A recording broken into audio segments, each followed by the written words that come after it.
Good morning dear students. पिछले 3 videos में हमने इल्तुतमिश के बारे में अध्ययन किया, जिसके अंतर्गत हमने इल्तुतमिश की प्रारंभिक कठिनाइयों, इल्तुतमिश ने उन कठिनाइयों पर किस प्रकार विजय प्राप्त की, उसकी जो शासन व्यवस्था वगैरह कैसी थी और उसके चरित्र एवं मूल्यांकन इत्यादि के बारे में विस्तृत अध्ययन किया। आज के इस वीडियो में हम इल्तुतमिश के उत्तराधिकारियों के बारे में अध्ययन करेंगे, जिनका शासनकाल 1236 से 1266 ईस्वी तक रहा। 1236 ईस्वी में जब इल्तुतमिश की मृत्यु हो जाती है, तो इल्तुतमिश की मृत्यु के बाद 30 वर्ष तक 36 से 66 ईस्वी तक उसके वंशजों ने दिल्ली सल्तनत पर शासन किया। किंतु इस काल में व्यवहार में जो सत्ता थी वो तुर्की अमीर वर्ग और विशेषकर जो 40 गुलामों का दल था उसके हाथ में रही। वास्तव में इल्तुतमिश की मृत्यु के बाद ही तुर्की अमीर वर्ग और सुल्तान में सत्ता के लिए संघर्ष आरंभ हो गया था, जिसमें अंत में तुर्की अमीर वर्ग की विजय हुई और सत्ता पर उन्होंने अपना पूर्ण नियंत्रण स्थापित कर लिया तथा जो साम्राज्य के सभी महत्वपूर्ण पद थे उन पदों और इक्ताओं पर 40 गुलामों के दल के सदस्यों का अधिकार स्थापित हो गया। सुल्तान केवल नाम मात्र के शासक रह गए। एक अन्य जो महत्वपूर्ण बात इस काल में हमें देखने को मिलती है वह यह है कि शासन पर पूर्ण नियंत्रण स्थापित कर लेने के बाद भी तुर्क अमीरों ने अपने में से किसी एक व्यक्ति को सुल्तान के पद पर नियुक्त नहीं किया। इन 30 वर्षों के दौरान इल्तुतमिश के वंशजों ने ही शासन किया और जो तुर्की अमीर वर्ग हैं उन्होंने सुल्तान का पद नहीं अपनाकर इल्तुतमिश के पुत्रों या पौत्रों को ही सुल्तान बनाया। इसका कारण ये भी था कि जो सभी तुर्क अमीर थे अपने आप को एक दूसरे के बराबर मानते थे और कोई भी अमीर किसी अन्य को अपने से श्रेष्ठ मानने को तैयार नहीं था। यही नहीं, वे परस्पर एक दूसरे से ईर्ष्या भी करते थे और केवल सुल्तान तथा किसी दूसरी जाति के अमीरों के दल की शक्ति के भय के कारण ही वे आपस में संगठित बने हुए थे। किंतु जब 1246 ईस्वी में नासिरुद्दीन महमूद सिंहासन पर बैठता है, इसके पश्चात स्थिति में धीरे धीरे परिवर्तन शुरू हो जाता है और बलबन जो कि 40 गुलामों के दल का ही एक प्रमुख सदस्य था, अपने पद तथा सुल्तान के साथ अपने संबंधों का लाभ उठाकर सल्तनत में अपनी स्थिति को काफ़ी मजबूत कर लिया था बलबन ने, और नासिरुद्दीन महमूद की मृत्यु के बाद स्वयं दिल्ली का सुल्तान बन बैठा था। वास्तव में जो 1236 से 1266 ईस्वी तक का काल है वो दिल्ली सल्तनत के इतिहास में कुचक्रों, षड्यंत्रों, हत्याओं और विद्रोहों का काल रहा। ऐसी स्थिति में जो दिल्ली सल्तनत का विस्तार और सुदृढ़ीकरण ये तो दूर की बात, बल्कि उस जो सल्तनत की जो स्थिति है वो और भी अधिक डामाडोल हो गई थी। इस दौरान इल्तुतमिश के जिन उत्तराधिकारियों ने दिल्ली सल्तनत पर शासन किया उनका उल्लेख हम यहाँ संक्षेप में ही करेंगे। रुकनुद्दीन फिरोज, सुल्तान रुकनुद्दीन फिरोज शाह, जो 1236 ईस्वी में शासक बनता है इल्तुतमिश की मृत्यु के बाद। इल्तुतमिश की मृत्यु के बाद अमीर वर्ग ने रजिया को जिसको कि इल्तुतमिश ने अपना उत्तराधिकारी मनोनीत किया था, उसके स्थान पर रुकनुद्दीन फिरोज शाह को जो कि इल्तुतमिश के जीवित पुत्रों में सबसे बड़ा था उसको गद्दी पर बिठा दिया। किंतु जो रुकनुद्दीन था वो एक विलासप्रिय और अयोग्य शासक था और उसके समय जो शासन की जो समस्त जो बागडोर थी उसकी माँ जो थी शाह तुर्कान उसके हाथों में थी, और वो जो शाह तुर्कान थी षड्यंत्रकारी और ईर्ष्यालु नारी थी और सत्ता हाथ में आते ही उसने उसका दुरुपयोग करना शुरू कर दिया। रुकनुद्दीन फिरोज जो कि विलासप्रिय था, भोग विलास और आमोद प्रमोद में ही उसने अपना जो समय है वो बर्बाद करना शुरू कर दिया था, और जो उसकी माता थी शाह तुर्कान उसने इल्तुतमिश की अन्य स्त्रियों तथा उनके पुत्रों पर अत्याचार करने प्रारंभ कर दिए और कितनों को ही उसने मरवा दिया तथा सुल्तान के भोग विलास में सारा जो राजकोष था वो खाली हो गया। उनके इस व्यवहार से साम्राज्य के अधिकांश मलिक और अमीर सुल्तान रुकनुद्दीन के विरुद्ध हो गए और जगह जगह उसके विरुद्ध विद्रोह भी शुरू हो गए। जो वजीर था उसका निजामुल मुल्क जुन्नदी, वो भी विद्रोहियों से मिल गया। और इन विद्रोहियों का दमन करने के लिए रुकनुद्दीन फिरोज जैसे ही राजधानी से आगे बढ़ा तो वो आगे बढ़कर विद्रोहियों का दमन करने के लिए गया। तो उसकी अनुपस्थिति में रजिया ने क्या किया, रजिया ने लाल कपड़े पहनकर शुक्रवार की नमाज के लिए जो जनता एकत्रित थी उनके सामने उपस्थित होती है और सात तुर्कान के कुचक्रों के विरुद्ध सहायता की जनता से प्रार्थना करती है। रजिया के इस कार्य की जनता पर अनुकूल प्रतिक्रिया हुई और जन समूह ने क्या किया, रुकनुद्दीन फिरोज को अपदस्थ करके रजिया को सुल्तान बना दिया। इसके पश्चात जनता ने उत्तेजित होकर महल पर आक्रमण करके सात तुर्कान को बंदी बना लिया और फिरोज के लौटने से पहले ही रजिया का राज्यारोहण कर दिया जाता है। और फिरोज जब दिल्ली वापस लौटता है, विद्रोहियों का दमन करने हेतु गया था, वापस लौटता तो उसको भी बंदी बनाकर जेल में डाल दिया गया और जहां कुछ समय बाद उसकी मृत्यु हो जाती है। जो इतिहासकार मिन्हाजुद्दीन सिराज है उसका कहना है कि फिरोज ने 7 महीने तक शासन किया था। 7 महीने शासन किया रुकनुद्दीन फिरोज, जो कि इल्तुतमिश का ज्येष्ठ पुत्र था। इसके पश्चात जो नेक्स्ट शासिका बनी दिल्ली की वो थी रजिया सुल्तान। ये सल्तनत काल की एकमात्र महिला मुस्लिम शासिका थी जिसका शासनकाल 1236 से 1240 ईस्वी तक रहा। चूँकि रजिया को जो सुल्तान बनाने का अधिकार था वो सिर्फ दिल्ली के अमीरों व जनता को मिला, इसलिए जो अन्य तुर्क अमीर जैसे निजामुल मुल्क जिन्नदी, मलिक अलाउद्दीन जानी, मलिक सैफुद्दीन कुची, मलिक इजुद्दीन कबीर खां एवं मलिक इजुद्दीन सल्लारी आदि रजिया के प्रबल विरोधी बन गए। रजिया ने इजुद्दीन सल्लारी एवं इजुद्दीन कबीर खां को अपनी तरफ करके विद्रोह को कुचल दिया। सुल्तान की शक्ति एवं सम्मान में वृद्धि के लिए रजिया ने कुछ तरकीबें निकाली। उसने क्या किया, पर्दा प्रथा का, जो स्त्रियां पर्दा प्रथा करती थी, तो रजिया ने पर्दा प्रथा का त्याग कर दिया और पुरुषों के वस्त्र पहनना जैसे कुब्बा, कोट और कुल्ला अर्थात टोपी, ये पहनकर दरबार में बैठने लगी और जनता के सामने घोड़े की सवारी करना तथा खुले में राजकाज करना रजिया ने शुरू कर दिया। यही नहीं, तुर्की अमीरों की शक्ति और प्रभाव को कम करने तथा राज्य के उच्च पदों पर उनके एकाधिकार को समाप्त करने के उद्देश्य से रजिया ने गैर तुर्की अमीरों को उच्च पदों पर नियुक्त करना और प्रशासन में उनके प्रभाव को बढ़ाना शुरू कर दिया। इसी के अंतर्गत रजिया ने एतगिन को बदायूं का इक़्तिदार और फिर अमीर हाजिब का पद दिया। मलिक जमालुद्दीन याकूत, जो कि एक अब्सीनियन हबसी अफसर था, उसको अमीर आखूर अर्थात जो गुड़शाला थी उसका प्रधान नियुक्त किया। और ये जो याकूत था इससे रजिया विशेष अनुराग करती थी और उसको अपना विश्वास पात्र बना लिया। जो इसामी है उसका कहना है कि रजिया का याकूत के प्रति विशेष अनुराग था।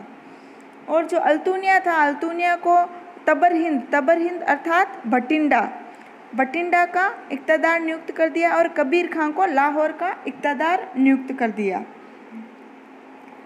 रजिया को अपदस्थ करने के लिए तुर्की सरदारों ने उसके विरुद्ध षड्यंत्र रचना प्रारंभ कर दिया और वे रजिया को हटाकर ऐसे व्यक्ति को गद्दी पर बिठाना चाहते थे जो कमज़ोर हो और उनके अनुसार ही कार्य करे, उनकी इच्छा के अनुसार कार्य करे। और षड्यंत्रकारियों का जो प्रमुख नेता था वो अमीर हाजिब इख्तियारुद्दीन एतगिन था। तो अपने षड्यंत्र को अमली जामा पहनाने के लिए उन्होंने एक प्लानिंग की। सब जो तुर्की सरदार थे उन्होंने प्लानिंग की और योजना के अनुसार 1240 ईस्वी के आरंभ में लाहौर का जो राज्यपाल था कबीर खां एयाज ने विद्रोह कर दिया, परंतु रजिया ने शीघ्र वहां पहुंचकर उस विद्रोह का दमन कर दिया। कबीर खां के विद्रोह का दमन करके जैसे ही रजिया दिल्ली लौटी थी तो उसे जो भटिंडा या तबरहिंद का जो इक़्तिदार था अल्तुनिया, उसने 1240 ईस्वी में विद्रोह कर दिया। तो रजिया को उसके विद्रोह की सूचना मिली। तो इस विद्रोह का दमन करने के लिए रजिया ने अत्यधिक गर्मी होते हुए भी तुरंत भटिंडा की ओर कूच किया और मिन्हाज लिखता है कि इस समय गुप्त रूप से राजधानी के कुछ अमीर भी अल्तुनिया से मिले हुए थे। इस बार षड्यंत्रकारियों ने बड़ी सावधानी से योजना बनाई थी। अतः जब रजिया अपनी सेनाओं के साथ भटिंडा पहुंची तो पूर्व योजना अनुसार उसकी सेना के कुछ तुर्क अमीरों ने विद्रोह कर याकूत की, जो कि रजिया की शक्ति का मुख्य आधार स्तंभ था, उसकी हत्या कर दी और उस रजिया को क्या किया, बंदी बना लिया। गिरफ्तार करके भटिंडा के किले में, भटिंडा के जो दुर्ग था उसमें रजिया को बंदी बनाकर रख लिया तथा दिल्ली के सिंहासन पर षड्यंत्रकारियों ने क्या किया, दिल्ली के सिंहासन पर जो इल्तुतमिश का तीसरा पुत्र था मुइजुद्दीन बैराम शाह, उसको बिठा दिया। मिन्हाज के अनुसार रजिया ने 3 वर्ष 6 महीने और 6 दिन तक शासन किया। इस प्रकार ताज और तुर्की अमीर वर्ग के बीच सत्ता के लिए जो संघर्ष हुआ उसमें अंत में तुर्की अमीर वर्ग की विजय हो जाती है। हालांकि बैराम शाह के राजारोहण के समय राजकीय पदों का जो वितरण हुआ उसमें अल्तुनिया को अपनी आशा के अनुकूल पद और संपत्ति प्राप्त नहीं हुई। अतः वो नाराज हो गया और अपनी आकांक्षा की पूर्ति के लिए इस अल्तुनिया ने एक योजना बनाई। इसी योजना के तहत अल्तुनिया ने क्या किया, रजिया से विवाह कर लिया और रजिया भी जो थी उसने भी अल्तुनिया से विवाह करके सिंहासन पर वापस अधिकार करने का विचार किया। अतः अगस्त 1240 ईस्वी में जो अल्तुनिया से रजिया विवाह कर लेती है और दिल्ली के तख्त को प्राप्त करने के लिए पुनः प्रयत्न करती है और इसी प्रयत्न के तहत वो दिल्ली की ओर रवाना होते हैं, दिल्ली पर अधिकार करने के लिए रवाना होते हैं, किंतु बैराम शाह की सेना द्वारा पराजित होकर उनको वापस भटिंडा की ओर भागना पड़ा। रास्ते में कैथल के पास बैराम शाह ने कुछ हिंदू डाकुओं की मदद से रजिया और अल्तुनिया की 13 दिसंबर 1240 ईस्वी में हत्या करवा दी। अर्थात हिंदू डाकुओं ने रजिया और अल्तुनिया का वध कर दिया। रजिया की जो असफलता या पतन था उसका जो मुख्य कारण था वो था तुर्की अमीर वर्ग का विरोध और उसका स्त्री होना। कुछ इतिहासकार रजिया की असफलता का कारण उसका महिला होना भी मानते हैं। एल्फिंस्टन नामक इतिहासकार के अनुसार यदि रजिया स्त्री न होती तो उसका नाम भारत के महान मुस्लिम शासकों में लिया जाता। रजिया के बाद जो नेक्स्ट शासक बना जिसको तुर्की अमीरों ने सिंहासन पर विराजमान किया वो था मुइजुद्दीन बैराम शाह, जिसका शासनकाल 1240 से 1242 ईस्वी तक रहा। ये जो बैराम शाह था ये इल्तुतमिश का तीसरा पुत्र था और चूँकि तुर्की अमीरों द्वारा उसको शर्त के साथ गद्दी पर बिठाया गया था कि वह समस्त राज शक्ति है वो अमीरों को सौंप देगा और केवल नाम मात्र का शासक रहेगा, तो उसने क्या किया, बैराम शाह ने एक नया पद बनाया, नायब-ए-मुमलकात।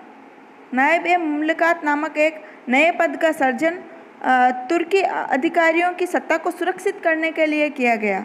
ये जो नायब-ए-मुमलकात पद था एक संरक्षक के समान एक पद था और सर्वप्रथम जो ये पद है नायब का, ये रजिया के विरुद्ध षड्यंत्र करने वाले जो एक नेता था इख्तियारुद्दीन एतगिन को सर्वप्रथम नायब-ए-मुमलकात का पद मिला और इस प्रकार जो वास्तविक शक्ति व सत्ता थी उसके अब 3 दावेदार थे, नायब, सुल्तान और वजीर।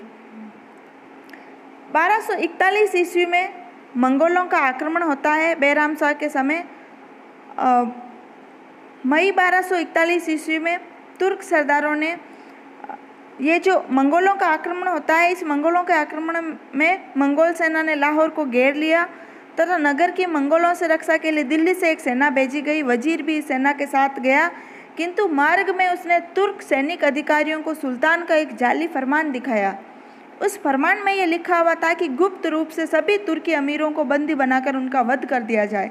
अर्थात सुल्तान ये चाहता है कि सभी तुर्की अमीर हैं उनका वध कर दिया जाए और इससे जो तुर्की अमीर थे वो भयभीत हो जाते हैं और सुल्तान के इस कपटपूर्ण आचरण से क्रुद्ध होकर तुर्की अधिकारियों ने बैराम शाह के विरुद्ध विद्रोह कर दिया और बैराम शाह को गद्दी से उतार देने के लिए मार्च से ही वो वापस दिल्ली लौट आते हैं और दिल्ली का घेरा डाल देते हैं। यद्यपि जो दिल्ली निवासी थे उन्होंने विद्रोहियों का डटकर मुकाबला किया, किंतु इन अंत में पराजित हुए और नगर पर उन विद्रोहियों का अधिकार हो गया और बैराम शाह को पकड़कर क्या किया गया, उसको पकड़कर उसका वध कर दिया जाता है। और तुर्क सरदारों ने क्या किया, बैराम शाह के पौत्र अलाउद्दीन मसूद शाह को अपना जो अगला सुल्तान बना दिया जाता है।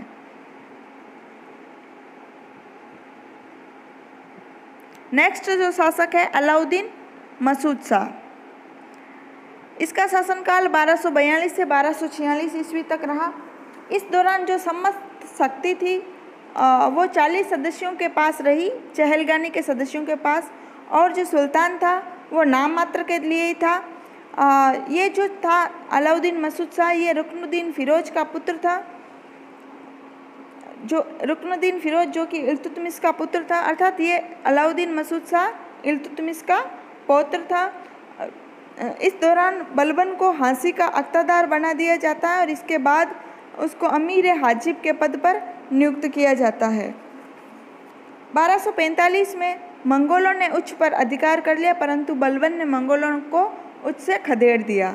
अंततः बलबन ने नासरुद्दीन एवं उसकी मां से मिलकर जून 1246 में मसूद शाह के स्थान पर इल्तुतमिश का जो पौत्र था, इल्तुतमिश का पौत्र नासरुद्दीन महमूद, उसको सुल्तान बना दिया। नासरुद्दीन महमूद 1246 से 1266 ईस्वी तक इसका शासनकाल रहा। ये जो नासरुद्दीन मोहम्मद था ये इल्तुतमिश का पौत्र था और इल्तुतमिश के पुत्र नासरुद्दीन महमूद, जिसकी मृत्यु इल्तुतमिश के शासनकाल के दौरान ही हो जाती है, उसी का पुत्र था और इसको इल्तुतमिश ने अपने पुत्र की उपाधि व नाम प्रदान किया था। यह जो नासरुद्दीन महमूद था इसका अधिकांश समय कुरान की प्रतिलिपियां बनाने में और अन्य धार्मिक कार्यों में व्यतीत होता था। ये कुरान की नकल किया करता था और उसको बेचकर अपनी जीविका चलाता था और ये एकमात्र ऐसा सुल्तान था जो टोपी भी सिलता था। इस दौरान जो राज्य की समस्त शक्ति थी वो बलबन के हाथों में थी। 7 अक्टूबर 1249 को बलबन को नासरुद्दीन महमूद ने उल्लुग खां की उपाधि प्रदान की तथा अमीर हाजिब बनाया।